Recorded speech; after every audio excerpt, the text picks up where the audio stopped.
La ilaha illallah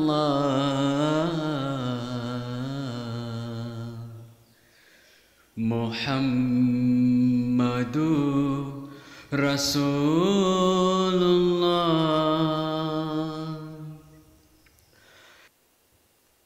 This is Misconceptions Removed, and I welcome you once again to another episode of this insightful program. Today, we are going to look at another interesting but very important issue about Islam, and it has to do with Islam and peace.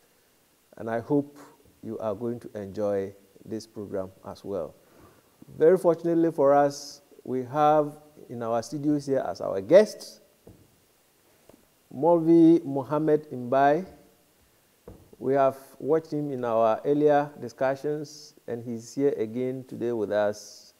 And I welcome you to our studio, Molvi Sab, once again. Thank you. You are most welcome, and assalamu alaikum to you. Wa alaikum salam. Great. Like I've said, I want us to look at Islam and peace. And you should understand why this topic is very, very important in this world today. Because everything, the insecurity that is going on in the world today is perceived to be caused by Muslims. But before we go into detailed discussion, I just want you to explain to our viewers what Islam is all about and who Muslims are. Yes, Islam, from the idiomatic aspect of it, Arabic idiom, it means to give a bargain. Okay. It can also mean like, or to conclude a bargain, or to surrender oneself to Allah, or to seek for a peace or nearness. So, but technically we would say Islam means to surrender oneself totally to Allah, putting aside your own passions, desires, ambitions, and putting on the color of the attribute of God and act in according to the command that Allah subhanahu wa ta'ala laid down in His holy book called the Quran.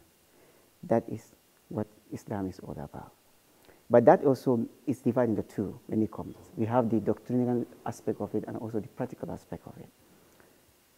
Doctrinally speaking, Islam's here means you submit yourself to Allah subhanahu wa ta'ala. That is, you follow the commandment of Allah subhanahu wa ta'ala. That is hukukullah and hukukul ibad. You serve Allah and His creation. Okay. That you accept pain to bring comfort to others. A true Muslim should behave like that. And the other part of it, which is, it's not about only, you have to say that I'm a Muslim, I believe that I will sacrifice my life for Allah and for the creation of God. But practically, this should be shown in all your daily way of life. When you speak in such a way that you don't have to harm anybody, not to insult anybody's, not to tamper with people's sensitivity, and so on and so forth. And also, you shouldn't harm anybody with your mouth, with your hands, and whatever means. That's why the Holy Prophet ﷺ beautifully stated that a Muslim is someone from whom people are protected from the mouth and then from the hands. So a Muslim is someone who acts upon that Islam. And that is one who is peaceful. Okay. So, but technically, because you may argue that, like you were saying, somebody who is peaceful, but we know of very many peaceful people out there who do not call themselves Muslims. So then does that mean that technically, what would make somebody a Muslim? A Muslim, technically, will be somebody who will surrender all his ego. The consciousness of God is there. One who believes in Allah and in the Holy Prophet ﷺ. Okay. The Holy Prophet ﷺ is there as a practical example for us to follow his way of life and to follow his examples, because he is a model, like an example for us all.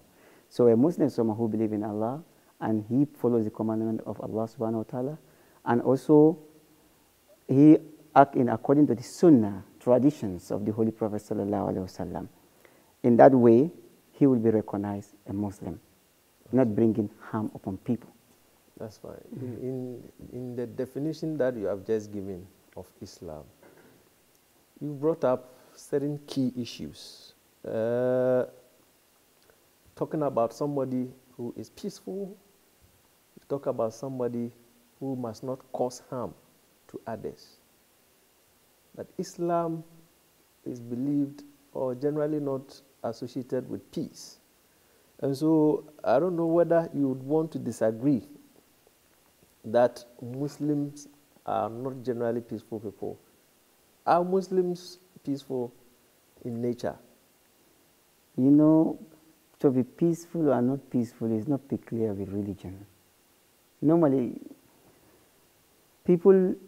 somebody can be peaceful when he is not religiously minded. But the beautiful thing is that Muslims in general, those who are aware of the teachings of Islam, they always try to create peace. And to create peace, and they propagate peace. And they approach, because if you look at the Quran, a true Muslim, I believe, who follows the command of the Holy Quran, his words and deeds will always be peaceful. I did not find anywhere in the Holy Quran where Allah subhanahu wa ta'ala said that one should be very violent. Rather, he expects and he admonishes believers to be always peaceful. And he admires peace to any other means. Because practically in the history of Islam, it is through peaceful means that Muslims were able to have victory. Not through force, not through compulsion or any other means. So I would say true Muslims are peaceful in that context. So it means that if you call yourself a Muslim and yet you do not exude peacefulness, it means you are not a true Muslim, because you have emphasized and qualified it as a true Muslim, as somebody who, sort of exhibits qualities that are of peaceful nature. Yes, that's it, because if you call yourself something, but you are not showing those qualities outside, you will see there is something lacking in your claim of calling yourself by that name. If paracetamol is there to cure headache, but it is not doing that work, and you have tried many times, it doesn't work, you will say, this one, I don't consider it a true medicine. It's a fake kind of. So a true Muslim, should practically show from his deeds, action, and words that he is a true Muslim, practically. But a Muslim who is, today I'm a Muslim, tomorrow he does something that even taking religion outside it, in a common human relationship, if they shows a relationship, nobody will imagine that a man in his full sense will commit such type of thing. I see. You see, you've said so many things, but I just want you to watch this clip, like we did in our earlier discussions, and hear what people think Islam is all about, so that we can come back to the studios. With me, my view, I don't think Islamic is a peaceful religion. That's what I think. Because looking at all this riots, the Boko Haram and all those stuff. Okay, even in this our community, that's Ghana here. You see, we all know that these Muslim guys are the rowdy guys. Go to Nima, Fadama and all those stuff. So every bad thing that goes on, hey, you go for this Islamic boys. What's up? The chaos, the sense of insecurity, the mayhem, the suicide bombings, everything negative that is going on in the world today is associated with Islam. And even in Ghana here, like he said, you hear of the rowdiness of a group of people, causing destruction to properties, and in most cases they turn out to be Muslims. So it's a bit difficult to accept from you that a Muslim is somebody who is peaceful and all that. But in any case, you have also listened to what the gentleman said. And so I believe you can respond to his concern. See, I said before that religion, like crime, disorder is not peculiar to one religion or the other. In every good society, there are bad elements. I believe when you go to Christianity, also there are bad elements. In the Crusade period, Christians were killing one another. If you go back to the history of what happened, the First World War, the Second World War, that has nothing to do with Islam and Muslims. But the media also have a contribution in this. Okay. They say bad news spread very fast. So sometimes even somebody committed, if there are many people committing evil in this world, but you will hardly hear they will say a Christian commit this crime or a Hindu commit this crime. But someone, if it is a Muslim, they will bring the religion first. No, but is it the case that the people who are, carrying out these activities themselves claim that they are doing it in the name of Islam? Because if I decide to do something and say, this is what I'm doing, and I'm doing it because I'm a Muslim, or I'm doing it in the name of Islam, is it the fault of the third person to say that, yes, then that means that is how Muslim, or that is how the teachings of Islam is? Exactly. That's another thing. They say you cannot judge the book by the cover. For example, if somebody like what you said, if somebody come out and said, I committed this crime and I'm a Muslim, that do not justify that it is Islam, come to our book, that instructed him and advised him that go and commit such a crime. But if you come to the holy book, it is condemning that particular action that he is doing. But so that have nothing to do with Islam. That has to do with his so-called interpretation of Islam. Okay. His own interpretation. Yes. So, but then you've said it that a Muslim must be able to accept pain, to go through pain in order to give comfort to others. Yes. So it gives credence to the fact that somebody can put a bomb in his dress and move into where there's a crowd, detonate that bomb. He dies in the process. It's a form of inflicted pain upon himself with the view that he's doing it for others to benefit from. When we talk about pain here, we are talking about a Muslim. We are talking about bringing comfort to someone in the way it is prescribed in the Holy Book of Muslims. Okay. Number one, the Holy Book of Muslims forbids totally to create disorder or kill someone for the sake of religion or for the sake of any other crime. Mm-hmm. Rather, Islam propagates peace.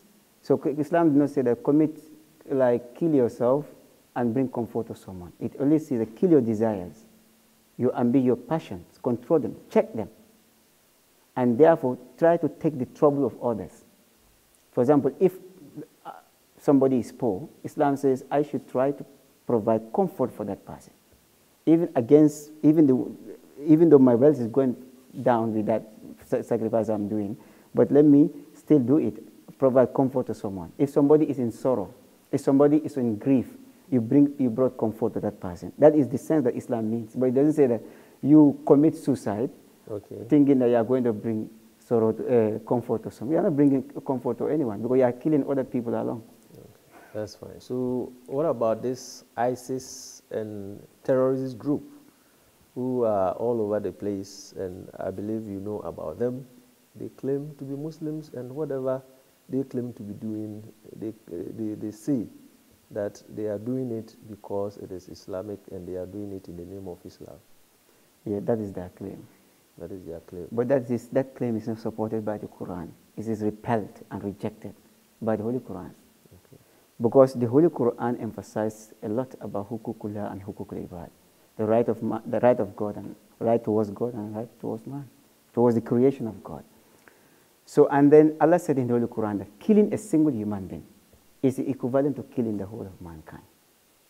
And Allah also said in the Holy Quran, "La tufsidu fil ard," do not create disorder on the earth. So, in everything that these people are doing is the opposite of of what is in the Quran. Yes, they can use the name of Islam. I personally don't consider those people from the true context of a Muslim. They are not true Muslims.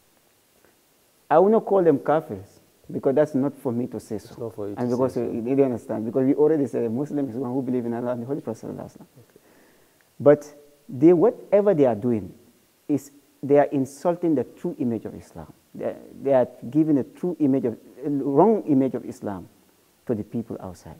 And for that, we felt it so much. We the true Muslims, we believe we are true Muslims. We are propagating peace, and we follow the Imam of the age who says that if violence is, nobody should turn to violence in the society. And in matter of religion, it's like ikra fi din. There is no compulsion in matter of religion. So I believe those people like Boko Haram. Another point we should also keep in mind: these people are not only killing others that they consider as non-Muslims, they are even killing their fellow Muslims. So what type of Muslim will you call these people? A Muslim killing his fellow Muslim, bombing places of worship, the mosque, and so on and so forth. You go to a hotel, you find people that you kill them. How do you know that others are Muslim, others are not Muslim? All right, we'll watch the second clip and come back and continue. Let's see what others have to say. I don't see Islam to be a peaceful religion because recently I had an issue in London. There was a terrorist attack on a bus that was going to London. So for now, I can't say Islam is a peaceful religion though, based on what I've heard. And currently too, recently too, I heard something about Berlin. There was some tourists, according to what I read, it's a Muslim who did that. A Muslim can just go for a bribe, just to go and kill himself, and later the money we pay to his family. And with them too, they are going to Iraq, Egypt, those people, those Islam people, they can involve themselves in suicide. So I think most of this critical condition that is going on is based on the Muslim. Because I've not read any news based on this, what they are talking about. I've not read any news concerning a Christian having this suicide bombing. Mostly it's a Muslim. He has brought up some critical issues, but we'll start from the last point that he made. He doesn't normally hear about Christians and other religious groupings undertaking such negative activities as terrorism, killing people and so on and so forth. But whatever he hears and whatever he reads about happenings in the world, the negative ones are coming from Muslims. What do you think is the cause of this? You see, I would say that is the bias of the media. The media is not, they are not just enough. I believe many crimes are committed every day on the surface of the earth by other people, whether they are Christians or they are atheists or whatever they are, pantheists. But there are many other people committing abominations like evil, disorder on the earth. But the media will not bring religion into those people. They don't bring religion because those people themselves do not claim to be doing it in the name of religion. Unlike in the case of Islam, the people who are doing it are saying that we are doing it for the sake of Islam. So I believe that that is where the problem really is. But at times also, I will tell you, some of these, they commit suicide bombing or they do bad things. They will not associate with Islam. But just because of the person, his identity is a Muslim, and they will just say that he's a Muslim. That's it. But if somebody who does a crime and he's not a Muslim, and they will just try to justify his action, and they will say he has some psychological problem, some mental disorder. They will take him to the medical health and say, after they will come out with the news that actually the guy was mad, he was having some mental issues. But with regard to someone who Muslim, they will not go. They just portray as a Muslim, that's how he committed, as if every Muslim is just a wild beast that is ready to shed blood. I believe also those Muslims who are committing this crime, they are doing a great harm to the rest of the Muslim world because they are making people to run away from Islam. Islam is such a beautiful garden, the teachings of Islam, that will attract even near and farthest person. That you would always like to see that garden and enter inside the garden of Islam. But the way they are portraying Islam, they are so-called Islam today, is like a monster that when anybody who tells you just peep it, you just gaze it, run away. So I believe that I don't justify their actions at all, but I also believe that the media is playing a very negative role in this case. The other issue the gentleman raised, I don't know how logical would that be? But he says that Muslims are always prepared to accept money. He mentioned bribe. So that after accepting the bribe, you would kill yourself and kill others, like suicide bombing. So that that money that has been agreed upon will be paid to your family members that you left behind. And the one who the deceased person, how sure is he that that money will be handed over to his family? And that's one. Yeah. Two, naturally speaking, a rational human being, I mean human being. Okay. Because the Masih Maud ﷺ said, in Arabic, a human being is called insan. Human being, insan. Actually, this is from two words. This is from unsan. Unsan, which means two loves. Okay. One who have love of God and love of mankind. Okay. So I'm talking of that human being in that category. One who have love of God and love of mankind. Okay. How will someone in this rational sense will just accept a bribe like that? Just kill yourself. You are not even sure that that money will reach your family, and then you commit suicide for the comfort of your family. That does not make sense. So I believe those people who are accepting bribe, whether they are Muslims, whether they are of other religions, they are not in their true sense. Yes. I believe you might have also believed that some believe that when they do that, for instance, you accept the bribe, you kill yourself and kill many others, you would go to heaven without being questioned. You will not be subject to any judgment. So if you want to go to heaven, it's as easy as killing yourself and killing other people so that God will just grant you heaven on the platter of gold. It is very sad, but the truth is, in the Holy Quran, there is nowhere one can justify such type of teachings. That if you kill yourself, you kill other people along, you will go to Jannah. You can open the pages, all the pages of the Holy Quran, you never come across a savage teachings like that. Or a teaching from the tradition of the Holy Prophet ﷺ. And another point that I want to emphasize, that the jihad that the companions of the Holy Prophet ﷺ did, they did not do it because they want to fight disbelievers. It is purely based upon self-defense. They were defending themselves against the disbelievers. They did not go to attack them so that they can make them Muslim or believe that, let me go and attack them. If I kill them or they kill me, I'm also going to Jannah. That's not the point. They were only defending themselves. And in that way, anyone who is killed there and his intention are pure will go to Jannah. But the case of this is a different one. You just come out, you just put bomb on your body, you just explore yourself, you expect that you go to Jannah. There is no teaching in Islam that backs. No. There is no teaching like that in the Quran. What, in your opinion, will be the motivation for Muslims who perpetrate this act? You see, we have some mullahs, we call them some orthodox scholars in Islamic, who, because I told you, in every society there are bad elements. Right. So there are people, they portray themselves and clad themselves as scholars of Islam, and they are the ones teaching them this type of things because of they want to, it's political purpose they are doing. It's not for religious purpose, but they are using religion to cover their acts. Wow. But because religion is something that when somebody hears that this is Islamic teaching or religious teaching, it becomes part of you. You try to follow it, you try to act upon it. So they try to brainwash these people since they were kids, keep them in one place, and keep on telling them, oh, if you die, you will meet a beautiful virgin in hereafter, in paradise, and so on and so forth. So when they put these ideas in them, the day before they commit this type of atrocities, they also are influenced by some other factors, whether drug or whatever, cocaine. So they go and commit such type of crimes. I don't believe that in their full sense they would still do that. This issue you've mentioned about the beautiful virgins. Yes. It's been mentioned in several places that is a reward that people who die through such processes are entitled to.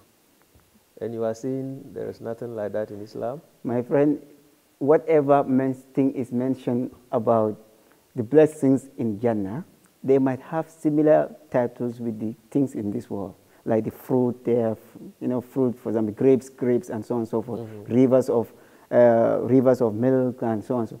But the true phenomenon, the true nature of those things are completely different from the one in this world. Okay. So if these people are trying to commit suicide to meet those ones, they might be disappointed at the end. They might be disappointed. So then the question I would want to ask is this. What do you think? Because you have argued strongly that these things do not have anything to do with the teachings of Islam. Never. They are in actual fact in diametric opposition to the teachings of Islam. And yet they are being carried out as things that are, guaranteed or things that are sanctioned by Islam. What do you think can be done to stop such practices and also to let the true image of Islam, as you have claimed and explained, to be seen and accepted and cherished by non-Muslims? I believe now, in this age and time, Muslims should be bold enough and frank enough to come out and join the Caliph of the time, the Khulafa Ahmadiyya, particularly in the time of the 5th Caliph, where everywhere he goes, he talk about peace, justice, peace, peace, peace, and justice, loyalty. So they should also come out, because what he's saying is what the Quran said. Let's put our differences on one side, about the death of Isa Khatam. Let's put that on one side. Let's bury that, and let's come to common thing. Justice, peace is a common teachings of all religions in the world. And all sects in the world also talk about peace. Let's let them readily come and join him in that propagation to disseminate the information, the true teachings of Islam, and the true teaching of every religion when it comes to peace. That no religion supports violence. And I believe if Muslims are genuine enough, all the Muslims throughout the world, whether Ahmadis or non-Ahmadis, if they all come together and follow the propagation that is started, that will be started since in the time of the promised Messiah, or even since Islam was established, which is Islam is always talking about peace. If they continue to support the Caliph, and they also join him in this field of creating peaceful environment, I believe all these things will be. Well, yeah, solved. we are running out of time, but before we end the discussions, let me ask you, you've spoken about the leader of the Ahmadiyya Muslim community preaching peace all over the world. Don't you think that it is a way of seeking attention? Because Muslims are, practicing Islam as they think Islam is, and the whole world is lambasting them that no, this is negative attitude, and therefore Islam should not be accepted as a religion. So is this not a smart way of coming out with some peaceful teachings and admonishment to attract attention to yourself? Is it that he's preaching what Islam is, or he's just seeking some attention? You see, this type of allegation can be raised against anybody. It can be raised from all the prophets, starting from Adam. Yes. Because, for example, the Holy Prophet, when he came to Makkah, what did he find them doing? They were involved in worship of idols. They were doing all type of atrocities, right? He came and called them on a different thing. Somebody can say, you see this man, he wants attention.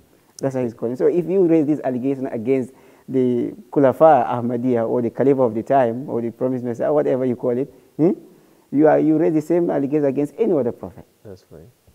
As Adam found his people, they used to kill one another, shedding blood. So he called them towards civilization and culture, to reform them from beast state to moral state to spiritual state. So you also will call that attention from the side of us, Adam? These are just allegations that do not hold much water. All these things that he's preaching are supposed to be Islamic teachings. That is Islamic teachings. What he's teaching is Islamic.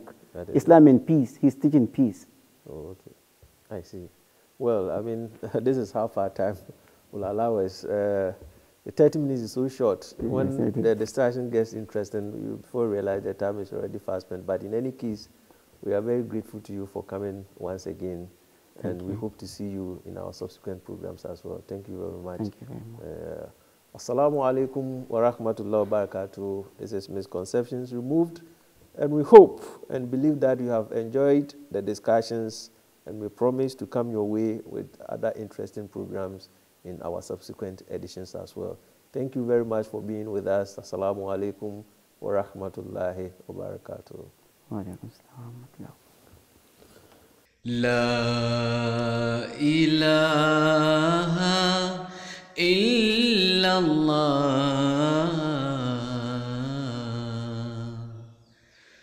Muhammadur Rasulullah.